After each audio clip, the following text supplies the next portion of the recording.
All right. Welcome. Happy Friday, everybody. What's going on? Oh, happy New Year. Listen, I'm gonna dive right into this right away. I am excited about today. I got a special guest lined up with you guys today. And before I bring him on, I just want to say I hope everybody had a great week. Hopefully we're live. For some reason, my Instagram is acting wonky again this week. So I don't know. We'll see. If it's up, it's up. I'm not gonna pay attention to it because it is what it is. It's because your boy decided not to put the correct time on today. Speaking of time, we'll talk about that. I got a news article lined up for you guys a little bit later with that today as well. But you guys have heard me talk about food sovereignty. You've heard me mention, in the past about working with local farmers and ranchers. And the guy that I consult with when I have questions in regards to like any type of farm stuff, when I'm purchasing beef, pork, stuff like that, is my buddy AJ. AJ is no stranger to the network. And in fact, let me bring my boy on, AJ Richards. I'm blessed to have him, call him as a friend. There he is, folks. AJ Richards, founder from thefarm.org. So if you guys are watching this, open up another browser and go to fromthefarm.org right now. AJ, what is going on? You handsome devil, you. How are you, brother? I'm awesome, brother. Good to see you. You too, man. It's been a minute. It has been a minute. Usually we stay pretty connected, but it has been a minute. Yeah. So happy New Year to you, man. Appreciate you taking time jumping on. It's a new year, and the last several months I keep talking about on and off, at least once a month, talking about our food sovereignty and working with local farmers and ranchers. And you've been working. I'm diving right into this, as you can tell. I love it. Yeah. You've really kind of broke the mold with this industry and what you're doing. Can you talk a little bit about from the farm and what you can give us some updates on what you guys are doing? Yeah. I have an agriculture background, not me personally. I grew up with fifth generation ranchers from Southern Utah. My family went out to the Arizona Strip, we call it, just north of the Grand Canyon, homesteaded in 1916, and they've been raising beef there since then. Now, I'm sure if we went beyond when they settled here, everybody was growing their own food. So everybody listening to this has family who was involved in agriculture at some point. Yeah. Mine just still happened to be hanging on and doing it. So, I grew up around it. And I remember as a kid, we were always having family meetings and listening to challenges that we're facing my family that were ranchers, policy changes and, water rights and grazing rights. And I mean, you name it. It's like an ongoing battle. So anyway, my uncle told me one time when I was younger, if you want to be a rancher, you better make $10 million because you'll lose it all ranching. So if you want to be a millionaire rancher, start with 10, you'll lose it and you'll have $1 million. And it's unfortunate that that's the joke, but most people in ag get it and they'll kind of chuckle me. Yep, that's how it goes. So I spent my adult life trying to make the money to go and be into ranching. And that's where we met. We were down in Phoenix. Yep. Started a business down there. You and I met down there. That didn't work out for me. Ended up back in Southern Utah. And finally, I just called my cousin and I said, "Hey, can I sell beef for your ranch? Like, let me just get into ag. This thing I'm trying to get into. What if I just get into it at a base level in the industry and work my way up that way?" So let me get a shot. That was late 2019.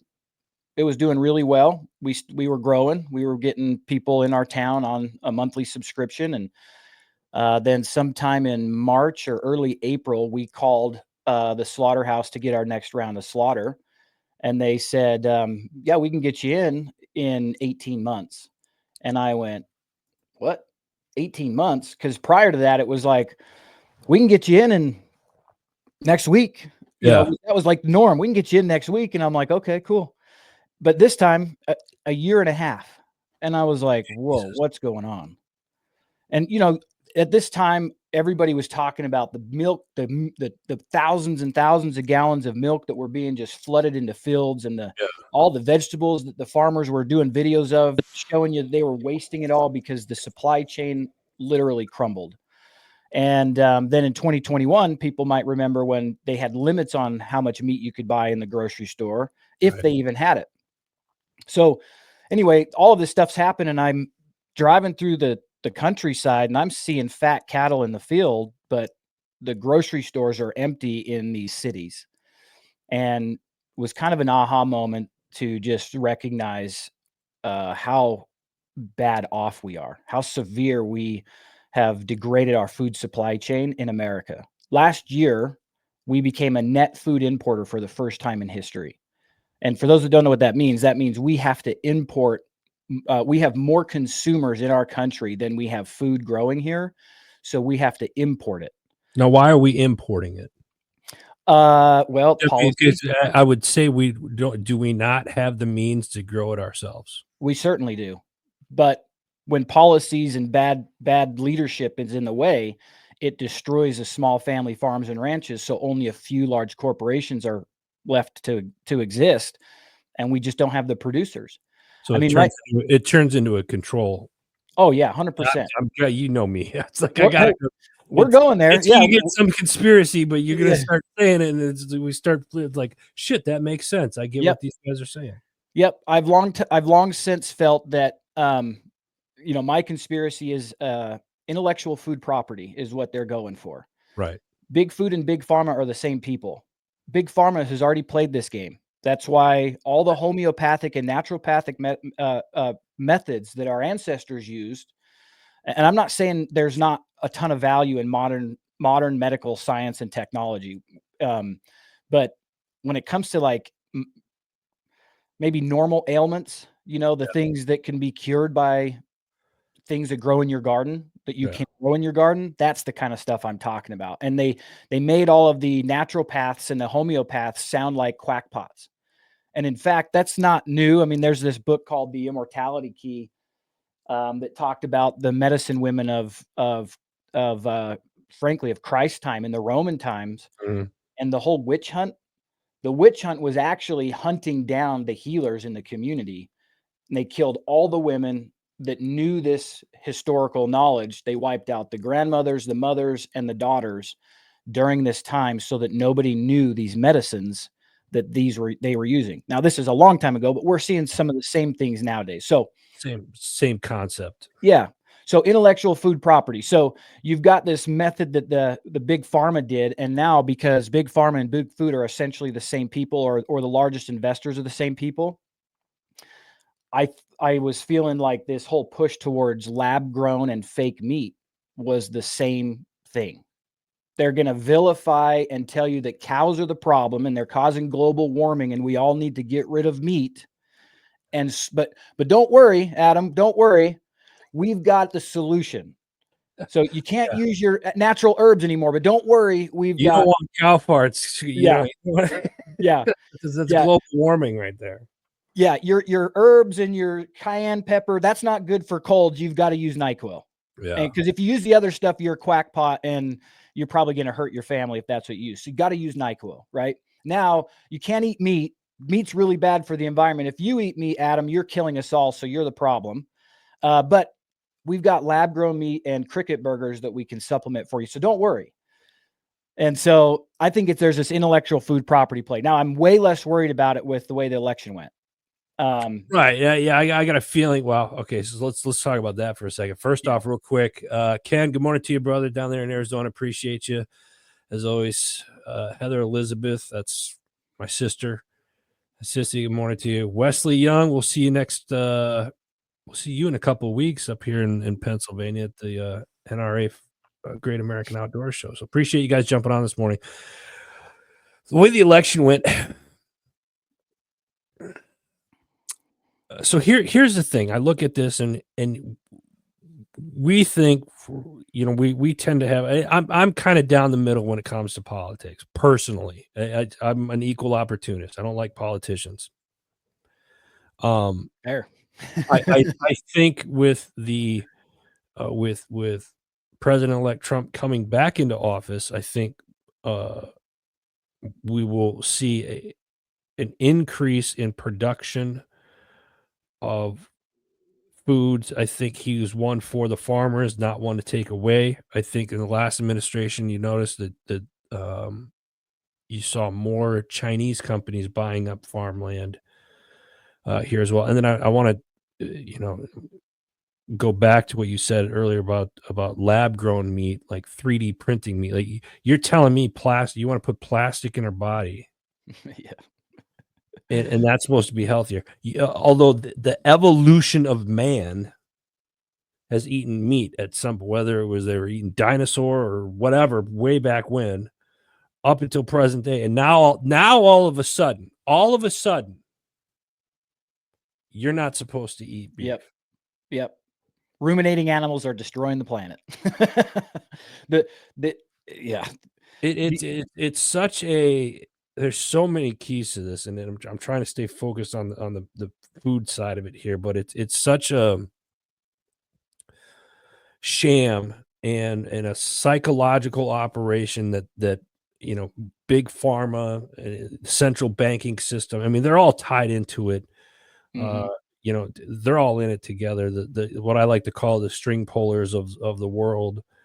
And I think some of this is part of their trying to meet their, what was the 2030 agenda Yeah. of hey, you won't own anything and you'll be happy, and we'll tell you what to eat, like eat this lab grown meat, or eat this, and what's funny is, like, we see this here in the United States, but are we seeing this overseas and stuff like that? Because you think about, like, look at the ingredients on the back of a anything, Yeah. cereal box or whatever, and you notice that there's almost double the ingredients that you find in the stuff here in the United States than what you find in the same thing Mhm.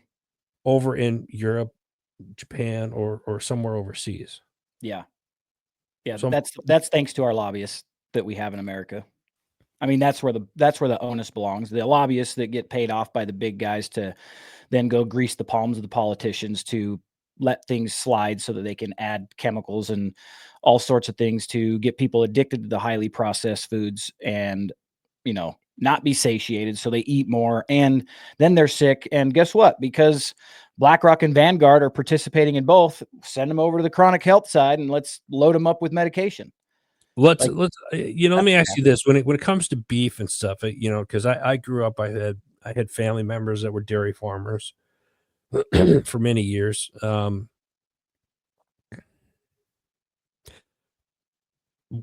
For those that are watching, whether now on the different platforms, David, good morning, brother, um, or that watch this throughout the weekend, Mhm. what is it that they should look for? I know the difference between when I buy. Well, ever since talking to you, I have not bought a steak, or I have not bought any beef products at all from the store in the last 3 years now. Nice. And Awesome. and there is a night and day Mhm. difference with it. That Mhm. being said, for those that are listening, educate us on what's the difference between somebody purchasing ground beef at the store, and it could be any store, your local store, and then purchasing it from a rancher or a farmer directly. What should they look for? Yeah, good question. When you ask that question, what should they look for when they're asking the rancher? When I'm saying, like, well, first off, a lot. I think what's one of the things that you first taught me is when I was asking the rancher. Let me ask you this: what are some questions if I'm going to Yeah, a local yeah, rancher? yep, What are questions that I should ask that rancher yeah, about the beef? yeah. First of all, if you're going right to the local rancher, you don't have to ask him if he's using mRNA vaccinations Okay, because as of right now, that's not approved for use in cattle, and so ranchers are not seeking it out to sneak it into the supply chain. The problem is I don't know if those in the large scale feeding lots are because they've been asked by somebody else through some back channels. gotcha. And I really don't know. It's highly likely that they're not, but we just don't know because why? You can't ask. You can't call up the people raising the beef and be like, "Hey, Are you putting a bunch of junk in there? If it's in one of these massive feedlots that's ultimately going to end up in a big chain grocery store, right? Okay. The biggest difference of going direct is first of all, you actually now have somebody you can talk to about how it's raised and what they do and so forth. So don't worry about the mRNA in beef that you're buying from local producers, because they're not using it. So what you would want to ask, if depending on who you are, some people want to know if they're given any hormones or antibiotics.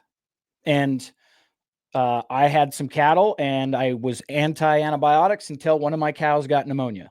And then I called my cousin. I was like, hey, I got a cow with pneumonia. And he's like, you want to use that antibiotic now, don't you? And I'm like, yeah. And I was like, yeah, I see what you guys are talking about, because this creature is in my care. Right. And if I can give it an antibiotic and make it better and heal it up. Now, my responsibility as the producer is, one, I either decide I'm going to eat that myself because I don't care if it's got the antibiotic once it's flushed through the system.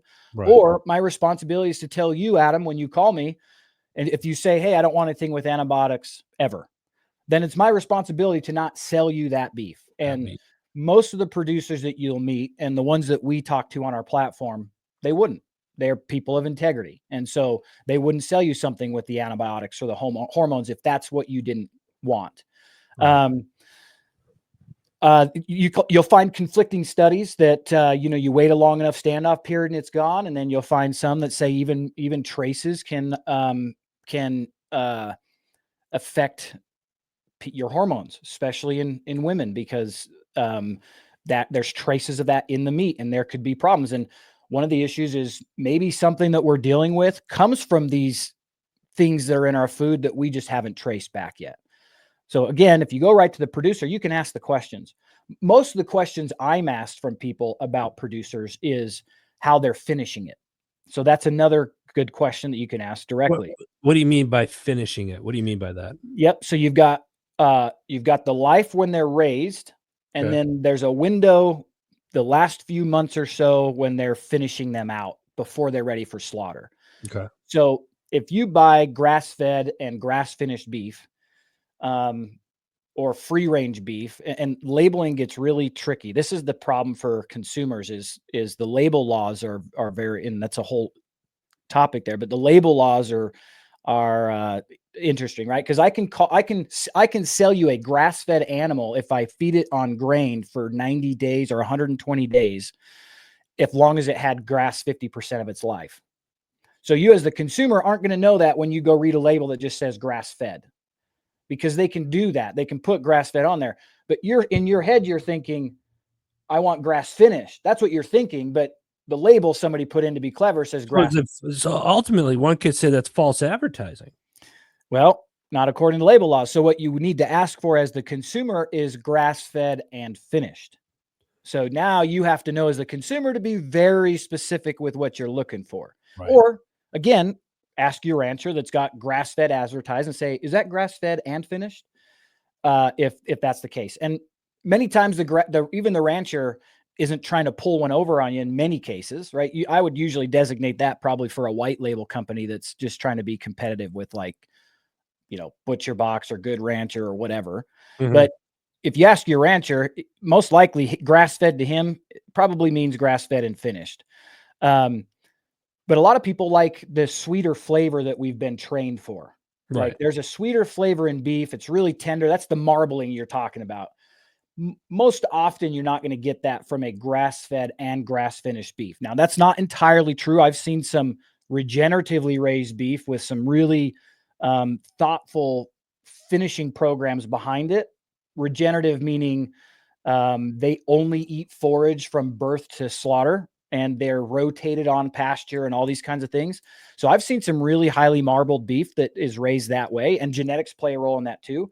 But by and large, you're not going to get as much of the marbling unless there's a few days on grain at the end of that, the growth cycle. Got it. And so you're going to ask them, do you grass-fed and finished or corn and grain finished and all that kind of stuff? And there's nutrient values and benefits to each. And you can overfeed an animal corn and grain. So now they're super high in omega-6s, which is your inflammatory responses in your body comes from omega-6s. So you can flush the omega-3s if they're on grain for too long.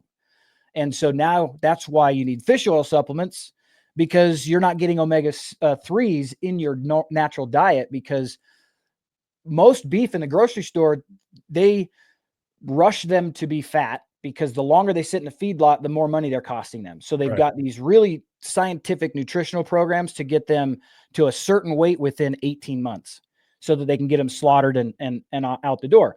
And in a lot of cases, that beef has been given so much corn and grain inputs that they, or hormonal implants to gain more weight, they're flushing those omegas. Let me ask you this: when you say 18 months, is that, if you get a heifer that births a calf, or that calf is born, does or that 18-month period, does that start at a certain age, or does that start after it's born and they're pumping it up so they can slaughter? I mean, oh yeah. Good question. No, they'll stay on their mom with their natural food. I mean, they'll get in most cases, and I get it. I would do the same. They'll give a standard vaccine at birth to help with like the calf just getting sick, being young, and its immune system growing. Yeah. But the calf will feed on its mother for a certain period of time before they move it off of the calf, wean it, usually, Yeah. about a year old, or yearlings or whatever, and they send them off. Every operation's different, Yeah. but about a year old, the reason that ranchers calve in the winter, which is completely counter to nature. No mammal is birthing their babies in the mountains of Wyoming in January and through April or March. Right. The reason the ranchers do it is because the commodity market that exists, where the marketplace that exists for them now, where they raise their calves, sell it into the big auctions, and the big packers buy it. Yeah. They got to be a certain weight at a certain time of year to get the most value. And so they calve in the winter to give them all those months to get it up to a weight so they can get more money for it at the auction. Jeez. Yeah. So the whole system, our ranchers are all doing what is necessary to sell into this market. Not everybody, but most of them. And the ones that didn't, guess where they're at? Gone. We have 1.8 million farms and ranches left in the nation. We lose 20,000 of them a year for the last 5 years. That's why we're a net food importer. Say that again.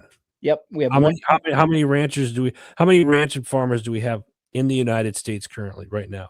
We have about 1.8 million farms and ranches growing food for 320 million people within our borders. That's why we're a net food importer. So, we talk about this whole conversation about make America healthy again. It's necessary. Or is it too late?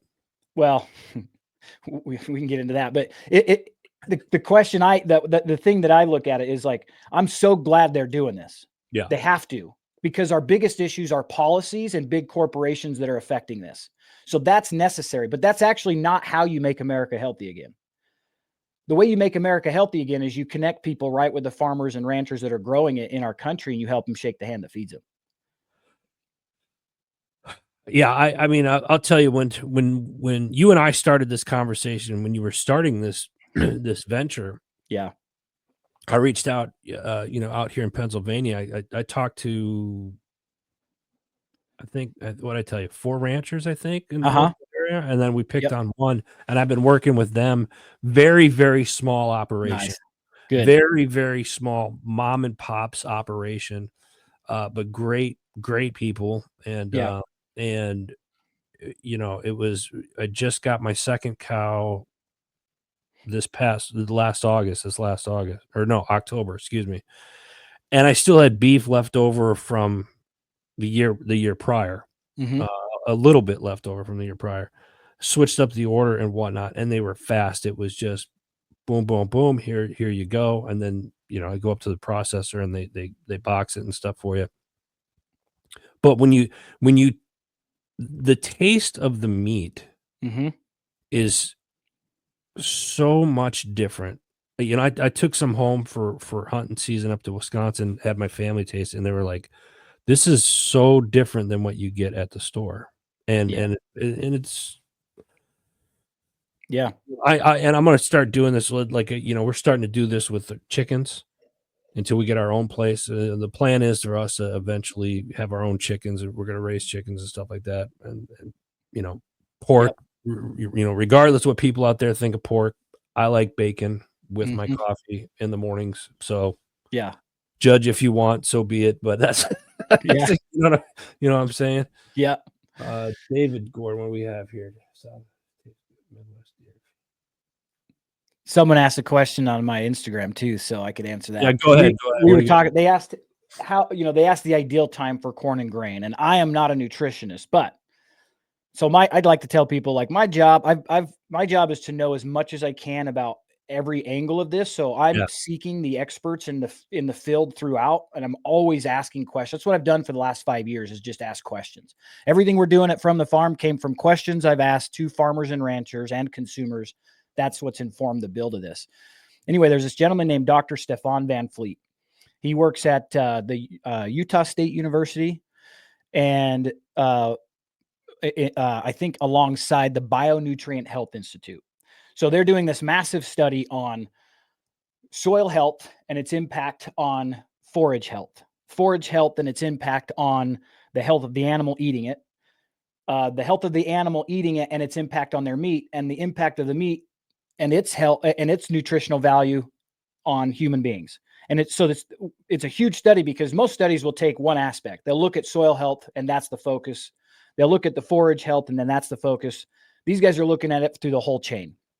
So I asked him, I was in a conference listening to him, and I asked him afterwards about somebody asked about glyphosate as well, non-glyphosate corn and grain right. being fed to the animals, which I agree with. Now, when I asked Dr. Van Fleet about that, I said, is there any evidence that if a cow eats corn and grain sprayed with glyphosate, that it transfers into the meat? And he said, as of right now, no evidence. Now, I'm still going to prefer to find something that's not, but that's really hard to do, frankly. So Yeah. there's a big transformation that has to happen in how things are grown before that becomes commonplace. But as far as the length of time, one of the things I found interesting is I saw a report from them that was focused on regenerative beef only. So an animal that was born and raised its entire life on rotation with diversity of species, multiple species of grasses, Yeah. and what that looks like in its nutrient profile. It had a 74% increase in essential and non-essential amino acids, a 65% increase in phytonutrients, and the omega-3 to 6 ratio was perfect. It was like 1-to-1. And that was early studies. But then I'm in this conference, and he said, we're now starting to see that a short time on corn and grain, there is additional nutrients in those types of foods that the cows are getting, like vitamin K and other things. So Yeah. a certain amount of corn and grain actually increases the nutrient profile, but there's like a sweet spot. So what I usually tell people, long story, make that answer, a little bit longer. Somewhere between 30 and 120 days is what I prefer. 120 might be too On long grain. on grain. Yep. On Now, grain. free choice grain. Right. That's a whole nother level. Like, this is a very complex So industry. you say free choice grain. What do you mean by that? Means they can access regular forage. It might be grass that's baled. Like, if you're in Montana right now, you are not foraging on the open prairie for grass. You're eating baled grass from earlier in the season. It's the only way to do it in certain parts, right? And in most parts of the country, because you have growing season and non-growing season. Right. But free choice means here's their normal forage, and we're going to put out corn and grain for them to eat as they choose, because they like it. So now they're getting a mix of the two. And so about 30 to 60 days is what I prefer. That's what I just bought this last time, because we did the grass fed and finished only. And one of the challenges is our palates have been trained for the flavor profile of marbled beef. So Right. when you go to grass fed, a lot of people are like, oh, that's gross. It tastes like sagebrush or whatever. Now, let me be very careful. There are some grass fed and finished farmers out there that have worked really hard on their genetics. And so you'll eat as good of a grass fed and finished steak as you will a corn and grain. They're just hard to find, because it takes yeah. I want to address two things real quick, and then I'm gonna Okay. ask this question. So David Gordon, I'm gonna bring this up because I know deer in the Southwest, Midwest deer feeding on farmers. I agree, and I'm a Midwest hunter. And one of the things that we do is we got a lot of farmers in around the area that I hunt, but we have a food plot and stuff. We don't do grains, we do grass, brassica, stuff like that. He also asked for ranchers, is the organization that Glenn Beck advertises in it? No? No, No, Glenn's advertising a white label business, meaning they just aggregate from ranchers, put their label on it, and you buy from them and they send it out. Gotcha. They're a middleman. Okay. Our goal is to cut out all middlemen, so not the same. Gotcha. And then Rich, good morning. I see you there. Andrew, thank you very much. When let's say I wanted to raise some beef, and you're looking into this, how many acres would a person need in order to successfully do a regenerative egg? Yeah, good question. And I'm not going to be able to give you a straight answer, but it's an answer that I think the audience needs to hear, because this is the complexity of being an ag. It depends on where you live. Yeah. So how much forage you can grow. Like I went and visited Will Harris at White Oaks Pastures, and his stock, they call it stock density, the amount of animals per acre he can carry, or AUMs is also how it's labeled, animal units per measure or something like that. Right. Then depending on how much forage you're growing will depend on how many livestock you can run. Now, I have 6.5 acres here in Cody. I could take one calf and rotate it on my property if I had the forage, Right. and do good. I could do that throughout the summer, but I would still have to have a supplement ready to go, buying it and bringing it in for the winter. Or I could build a small feedlot and have 5 or 6 or more of my own, and buy feeder cows, they call them. So Adam, let's say you're the cow calf guy. Yeah. You have a big ranch, and so you're birthing calves. Yeah. And I'm a friend of you, and I say, hey, when that cow gets to 400 pounds or 500 pounds, I want to buy it from you. So you've got the ground to get it to that weight. Now I'm going to buy a few of those and bring them to my place, because they're ready to be finished out for that last 60 to 90 days or 120 days. And now I can just feed them out in my small piece of property in a small feedlot. So I could do more that way. But if I wanted to raise a cow from birth to full weight, you're going to end up with having to have more ground, because now you got mama and baby on the same ground. And if you're in the West, like my cousin runs a ranch in Arizona, it's a desert and it's massive. Now he doesn't, what he owns is not massive, but what he has the right to graze, his grazing rights from the BLM, the Bureau of Land Management. Right. It's like 600,000 acres. And you're like, holy cow, you can raise all kinds of cows there. Nope. It's BLM land, and they tell you how many cows you can raise. So on his ground, he can have one pair per 100 acres, I believe. Wait, one pair per 100. So 100 acres for 2 cows. Mama and baby. Yep. So you've got 600,000 acres and only a couple of hundred cows. Part of the issue of the desertification of America is because these guys shouldn't be making the rules on how many cows you can carry. Right. They know nothing about ecological impacts and the environment. They know nothing about water cycles, local water cycles. They know nothing about what actually causes desertification. The cause of desertification is the removal of ruminant animals from desert environments or arid environments. And real quick, I want to Andrea asked a question here. You want to answer this? Can you see that? Oh yeah. Where should I order beef to ship from? Good Chop, something like. Good question. I wouldn't recommend that you order from any of them. Those are white labels. That means they're buying that beef from the rancher at a much lower price than they need to survive. So my recommendation is go to our website, fromthefarm.org, because when you buy there, you're actually buying right from the rancher. The commission that we earn, we don't keep it. It goes back into the platform for more software development, more marketing, and logistics where it's needed. So our business is we don't make a penny off the backs of our farms and ranches. Those businesses you mentioned, they buy it, they negotiate a price, buy it at, in some of these businesses, maybe the ranchers feel taken care of because they have enough that's good. But our smaller farms and ranches, they can't afford to give anybody the margins. They're just not there. Yeah. And so that's what we call white label. They're a middleman. They're making a profit off the back of our farmers and ranchers. Now they are helping with the marketing and moving beef through, but there's a better way to do it. So, and a lot of the times, correct me if I'm wrong, but when you go to fromthefarm.org, fromthefarm.org, you'll be able to, a lot of time you might be able to find local farmers and ranchers in your area that you can Yes. work with directly as well. Yeah, that's our goal. Our goal is to hyper localize the food supply chain. This gets back into the conspiracy truth theories. Yeah. You know, when you have 1.8 million farms and ranches, the other thing that you people don't know is that only 30 slaughterhouses process 80% of the meat we consume. So the 2021 shortage was due to a foreign hacker from Russia that hacked JBS and had an $11 million ransom to unlock them. And so they were closed for like a few consecutive days until they actually paid the ransom.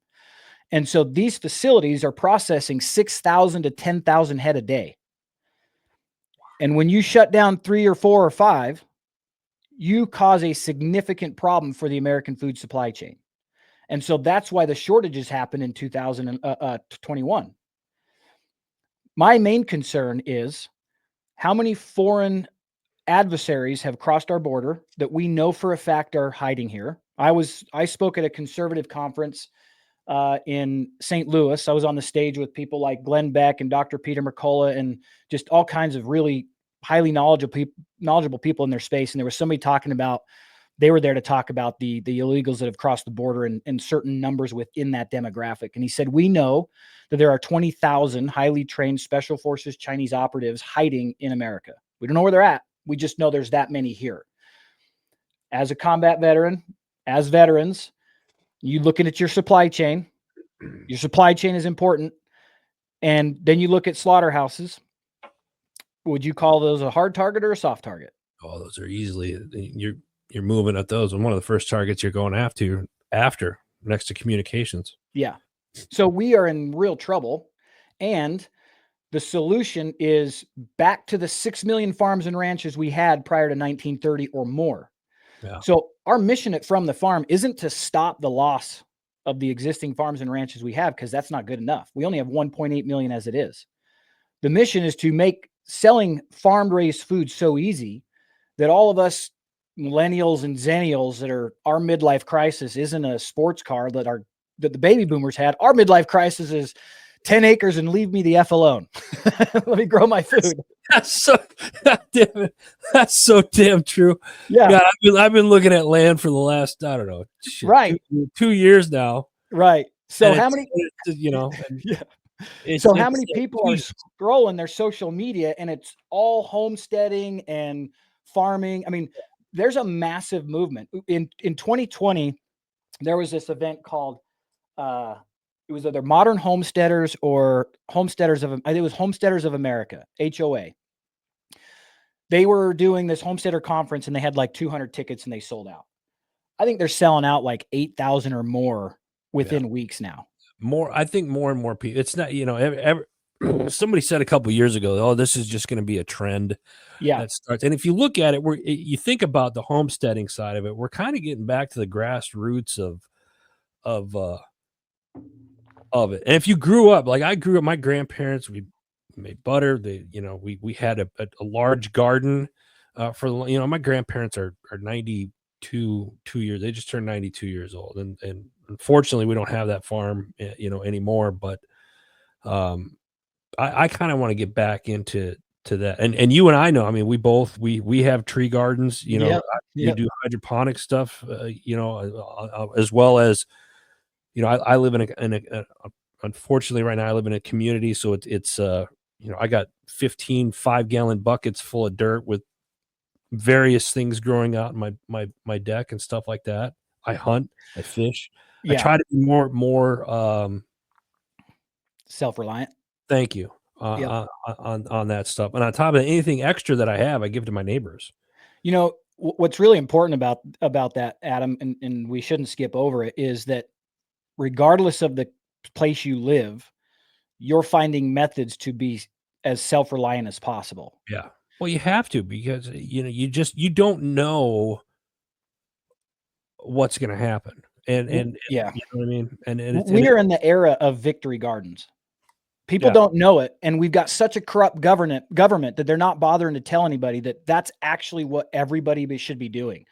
Our government in World War II told the people, listen, we are in trouble. We've got to feed our troops overseas. So we need everybody capable to be growing a garden. That's what the Victory Gardens were. We need you to do this. Our government is so corrupt now, they wouldn't even tell you the building was on fire if you were asleep. Well, right? I mean, Look at Florida or look at California right now. Look at California. They'll take money away from firefighters just so they can. Yep. Anyway. So what we need to do is build a food system. And so what happened is when I first had this concept, first of all, I'd gone through a bankruptcy in Phoenix. That's what moved me back home to Southern Utah. So I'm, licking my wounds, trying to figure out what's next for me at 38 years old, getting back into agriculture and selling for my cousin on the side, my side hustle. And this idea comes up, and it was, we need an Airbnb of local food. Yeah. And it's because look what Airbnb did to make accessing short-term rental market so easy for the average person. They said, if you've got the space and you keep it clean, we're going to do everything else. Yeah. You literally just have to post it. Same thing with Turo. Turo shared cars, right? You have an extra car or your car's available, you post it, we're going to do everything else for you and you're going to make money. That's from the farm's vision. All of these people wanting to get onto homesteads or grow food or get out of the city because they're not fulfilled anymore. There's so many things they have to consider. Okay, the land's going to be expensive. Starting to grow food is going to be expensive. I don't really know what I'm doing, so I'm a little nervous about it. And then I've got to market it and fulfill it and do all of the things that go with that. So our goal is to support the people that want to grow food with the marketing, with the technology, and with the logistics as we grow, so that somebody's going to elbow you, Adam, while you're in your cubicle miserable and say, dude, I know you don't want to be here. Have you seen From the Farm? Like they need more food, just like Airbnb needed more rentals and Uber needed more drivers and Turo needed more cars. We need more food growers. You're starting to get more people on social media. There, it's not as hard now. I don't want to say it's hard, but like I know the USDA has a loan program to get into farming. There's other things, especially for veterans out there. David, I see you. You was hoping to retire, get a farm in Southern Utah within the next year. Good. I hope that happens, brother. Let me know when that does. We'll come out and visit. David, I'm from St. George, so find me and reach out and I can connect you with the right people. We got there are other things out there, especially for veterans and like starting homesteads and stuff like that. And you think like, oh, I gotta start a farm, I need hundreds of acres. Like I know like out here there are small farms of like 5 acres. That's kind of where I've started, is like looking at 5 acres or 6 acres.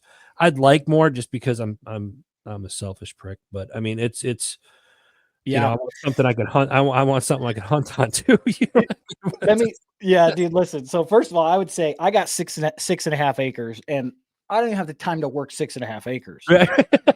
So my vision, my dream has always been to have this big ranch somewhere. And I told my wife last week, I'm like, hey babe, so I think 6.5 might be good for us. because I have this. That my wife's watching right now. Yeah, of course I say 6.5, but I'm in Cody, Wyoming, so we're so spread out. It feels like I've got more than that, but and nobody's messing with me here. But like on our property, one of the things we're doing is we partnered on From the Farm. So our vision is we don't take a dime from our farmers and ranchers. The commission we earn just services the needs of the platform. Yeah. Where we make money is when we become the Airbnb of local food, we have other services and ways that we can serve the customers coming on there outside of food. So we'll monetize that in other ways. And what that looks like is products people can count on or trust, like value-added products like beef tallow, or I mean, I could rattle off forever, but one of the people we're working with, because we're committed to education of farms, right? Like our marketing for us is not trying to sell you a better widget than the other guy. Our marketing is literally re-educating America on their food and where their food's coming from and how to grow it. So we're just an education platform, really. So we partnered with this company called Food Forest Abundance, and we're about to get this going on our property. I'm so excited. Really? What they do is they'll take anywhere from a 1/4 acre and up, and they do a satellite image. We're gonna kick this off here in a couple of weeks and record it and video it all. They satellite image, do all the elevation changes, check out the perfect place to put whatever size of food forest you want. And almost like a landscape architect, that's what they're doing, but Yep. it's entirely focused around vegetation that produce food and medicine. Even better, it's designed for your growing zone, and so that it needs very little inputs from you. Yeah. The gentleman that started it, when I was talking to him, he's like, our model is that the design of this is that if I leave, these are natural native growing plants to this area. I could leave for 10 years, come back, and it would just be overgrown and flourishing with the food and the vegetation that's in there, Yeah. barring any natural disaster or man-made event. It's going to be on its own. I saw something similar to what you're talking about on social media last weekend. I was scrolling through a bunch of stuff, learned about farms and stuff like that, and it was what was the headline? Grow a year worth of food on a quarter acre Mm. was the title of it, and it did a breakdown, and I was like, "Hey, you can't do that." And it was like, grow a year of food for 4 people, a family of 4, you can Yep. grow a year's worth of food, and we're talking like stuff like potatoes and then they teach you how to, I got back into canning. I did that when I was a kid a little Yep. bit. We're starting to do that. I forgot how much a pain of an ass that is, but it's everybody listen, you folks have watched me long enough to know that my patience are anyway. But it's important, and it's so I look at this stuff and it's like, wow. And um you wouldn't think you could grow a pineapple tree in a house. You can. In Yeah. the Northeast, I grew a pineapple tree. It took Nice. 2 years to grow it, and you get 1 pineapple. It certainly wasn't worth the wait, but it was, That's awesome. anyway, the point is that, those of you that are watching, those of you that watch this throughout the weekend and whatnot, go to fromthefarms.org. From the farm, not From plural. fromthefarm.org, excuse me, and support your local ranchers. Get a hold of AJ, touch base because he's a wealth of knowledge. I go to him, like I said, and he's in it. He's knee deep in this culture right now. And it's funny we're talking about agriculture because later today I'm heading up to Harrisburg for the farm show. They got the farm show out here in Pennsylvania where they do all the Yeah. what's new and Yeah. that's one of the larger ones. So When is that? it's right now. It's going on right now. Ah, Yeah. So missed it. yeah, it's I was thinking it was next weekend, but it's this week. I'll send you some information so you can come out here. I think this would be something you'd Yeah. want to come out to next year I agree. and whatnot. We're coming up on time, unfortunately, because I think we could talk more and more about this, and it would be easy for you and I to just sit here and talk all day. Yeah. Can you I know. wrap up with one thing on this real quick? Yeah, please. Couple of questions on my side of people asking about Arizona and Phoenix. There are producers in Arizona. Arizona is a desert, and the volume of people in Arizona would wipe out what's available real quick. So what we're doing is we're focusing. There are parts of the country that need regional support. Hyper local is just not going to be possible. If you're in New York City, you are not going to get local food. It's like hyper local. It's going to come from way outside the city limits. Kansas is going to be the only people that could really support the volume of people in New York, for example. So I lived in Phoenix. That's where you and I met, lived there for 12 years. So I understand the geographical location. So we're going to focus on Phoenix the next year. And what we're doing is we're tying all of our producers in the Rocky Mountain West to the consumers in Phoenix because they need it. And the producers in the North need the volume of consumers down in the South. Right. I'm in Cody, Wyoming. Wyoming in general, there's only 500,000 people in the whole state, and most of them are raising beef. So if you're selling to direct to consumer, who are you selling to? Yeah. Not your neighbors. Right. They have to get it out of here, and they raise great beef. So we're really focused on Phoenix. We'll actually be down there on the 18th supporting a fitness event to get this rolling, but that's our primary focus. So if you're a couple of questions in the Phoenix side, go to the website fromthefarm.org. Most of the people there will ship, but some of you guys live in areas that you're just going to need regional support. So I got an alibi. As I thought of you and I've had this conversation. I don't care if we go over, over. My show. I do whatever I want. You and I talked about once, Phoenix, for example, Arizona, northern Arizona, but the desert landscape of things. Yeah. You can actually change the landscape. You change the desert back into Yes. Lush grassland. Mm-hmm. And can you kind of walk that process? Because I don't think a lot of people realize. And then with that, it's like, if that's the case, why are we not doing that? Yeah. Good question. Okay. I'm glad you owned your show and you're going to go longer because that's such a good question. Because it's pressing. And actually, what really got me back into agriculture was first my concern for desertification, because all the news was talking about was, we only got 60 harvests yet left. We're burning up. And the only way to stop it is to stop driving cars and stop eating meat. And I'm like, something is not right here. Right. And then I got introduced to regenerative agriculture or holistic land management and all these different things. But now, because of being in this for 5 years, I've met people who have actually changed the ecological value of where they are. A good friend of mine, Alejandro Carrillo, owns a ranch in Chihuahua, Mexico. If you go look up Alejandro Carrillo, Chihuahua, Mexico, look what he's done there in the same context as everybody else around him. See, what most people don't know is the Western landscape was not desert before we got here and wiped out the bison to shove the natives onto reservations. Yeah. Because the bison were roaming the country in massive compact herds, staying together because they were surrounded by wolf packs and predator packs. So they kept together, so they were safe.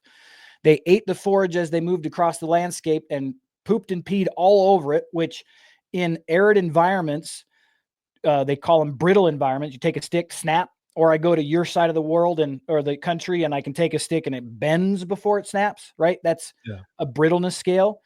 In highly brittle environments, the only moisture you're going to get is from the ruminant of an animal's gut, right? And that's what breaks down the biological matter. So they would blanket the landscape with heavy manure. So by the next season, all of that biological input created lush grasslands. Yeah. So I'm actually part of another project in Utah. It's called the Escalante Land Trust. We've got 60 acres in a place called Burl that they call the Escalante Desert. But historical journal writings, the Escalante Catholic Party went through them in the 1700s, and they said, we've never seen more beautiful, lush grassland in all of our travels. Really? And it's a complete desert. The only thing you're finding now is sagebrush and greasewood and some other, plants that grow in high saline soils because of the, what's happening with the evaporation. So it can be reversed. And so what people are doing in the regenerative space or the holistic land management space is what we're doing. We fenced off 40 acres.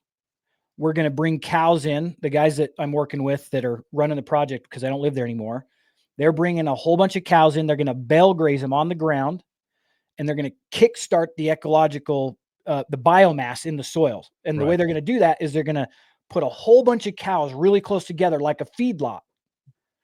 And then they're going to manure all over that until there's about an inch of manure. And then they're going to move them to the next section and do the same thing. Are they building the pens just so they can keep them in a condensed area for this particular purpose? Yep. So they perimeter fence the whole 40 acres, and then they're going to cut smaller paddocks within that perimeter fence. Yeah. And then they're going to heavily concentrate the manure, and then they're going to get them off there and let that manure do its work. And that manure is going to, their hoofs, their saliva, like there's so much behind this. People don't know the saliva from a cow when it puts its tongue down and pulls off the root, bites. Yeah. That saliva transfers organic, material back, biological material onto the plant that then feeds into the roots that we don't know about. So when you tell my cousin he can only have one cow per 100 acres, why do you think it's desertifying? Because tell me, go find me a cow pie in 100 acres with one cow. Right. You don't have enough. And so there's a lot of this stuff. So we can reverse desertification, which when this whole climate change discussion is happening, that's where it belongs. It belongs on desertification. Everything else is a bunch of hogwash. If we focused on desertification, the more grass that grows, the more natural carbon is pulled into the ground, right? You go to the lush green grass that's never been adulterated, and you take your shovel and you kick it over, it looks like chocolate cake. That's carbon. That's carbon pulled out of the air by grass. Oh, but Bill Gates wants to pump it into the ground with highly expensive technology that's a bunch of BS. but he also wants you to eat his fake meat. Can you see what's going on here? And so you increase the grass, you pull more carbon into the soil. That grass also recreates what's called a local water cycle. 40% of our rain came from local water cycles. The rest comes from ocean blown in on the ocean. But where's the most valuable real estate in America? Coastlines. Right. Well, at least till COVID. Now it's Jackson Hole, but coastlines. So you've got all these cities lining the coastlines and they're concrete jungles, and they're putting off this tremendous amount of heat up into the air. So now the normal rain that would come off the ocean runs into this heat wall. Boom. Stops it. Yep. Until it builds up enough where it becomes a problem and it pushes through that heat wall. So you're changing the water cycles from the ocean side. And then we desertified the local water cycles because haven't managed it the right way through poor policy. But if you increase grass, it puts off what's called evapotranspiration. Okay. That means grass sweat. Right. If you're ever walking in Arizona or somewhere hot, and then you walk through a park and you're like, whoa, it's much cooler here. That's because the grass is all sweating and it's releasing this moisture. That's what creates the local water cycle. Right. So if you focus on increasing vegetation through regenerative agriculture, because you're really focused on soil health, you can restore all of this. And I tell people soil is the core of how we live. Jeez. And people might be like, what are you talking about? Because if you have poor soil, you have poor feed. If you have poor feed, you have poor feed livestock. If you have poor livestock, you have poor human health. It all starts at soil. It's at the core. It's at the root. And that's a biblical term across everything. Yeah. Jesus. I ran. Someone's going to see this and be like, oh, cancel these guys. That's all right. I could play that game. Cancel these guys. Wouldn't be the first time, folks. Yeah. Would not be the first. Yeah. Oh my God. Listen, AJ, I appreciate you jumping on today, bro. Thanks for inviting me, brother. I really appreciate that. Those of you that are watching right now, Andrew had some questions here. Let me put this up. Oh, that's David Davis. That's a place that he's ordered from. Let me see here. On the site, I'm in Pueblo County. Yeah. We're glad you said that. I'm glad you brought that one up too. We're a startup, folks. I need your help. So if you run into something, email us at support@fromthefarm.org.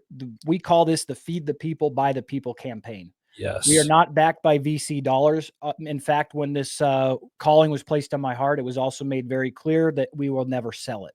So we're very cautious. We're actually running a crowdfunding campaign right now. We've hit $295,000 raised from 280 people. And that's so that we can keep this out of the hands of greedy corporations, because make no doubt, when we succeed, JBS will show up with $1 billion check and try to sweep it right out from under us or somebody else.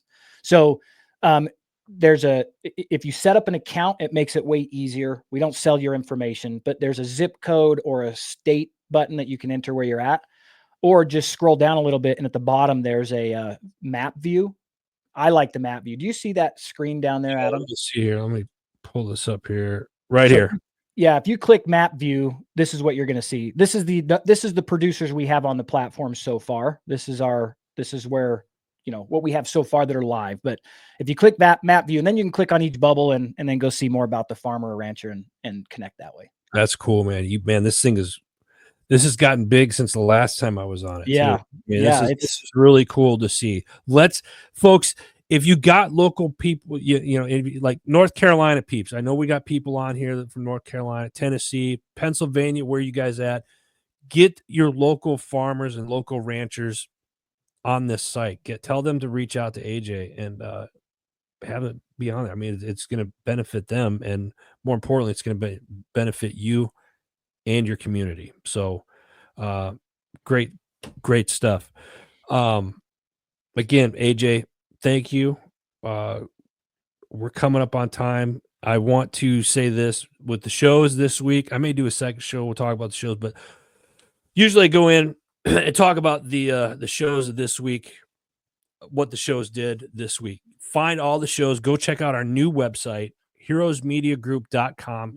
We got a facelift on it. If you're in Florida next week, I'll be in Florida for Military Creator Con and Podfest. I'll be speaking next Thursday afternoon, January 16th at the Renaissance Orlando at SeaWorld for Military Creator Con. For more information, just hit me up or go to militarycreatorcon.com. Again, go check out all the shows. I will post the shows and what they talked about this week after this show here in the next hour. So you'll be able to find that stuff there.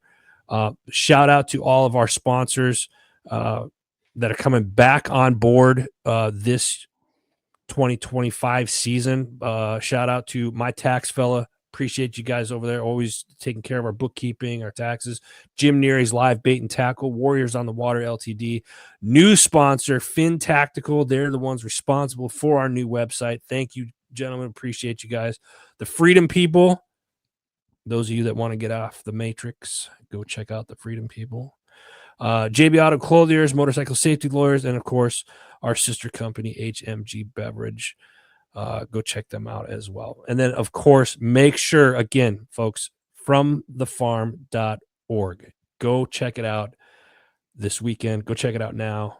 Appreciate all y'all for jumping on, but that's all the time I have, and I got to let AJ get back to work, for crying out loud. He's got a lot of stuff going on. So that being said, limit your time on the interwebs this weekend. Get outside, do some farming, learn something new. All right. I'll be around next week. We'll be live from Florida at Podfest. God bless you. God bless America. AJ, thanks again, brother. Thanks, we'll see you guys next week. Take care.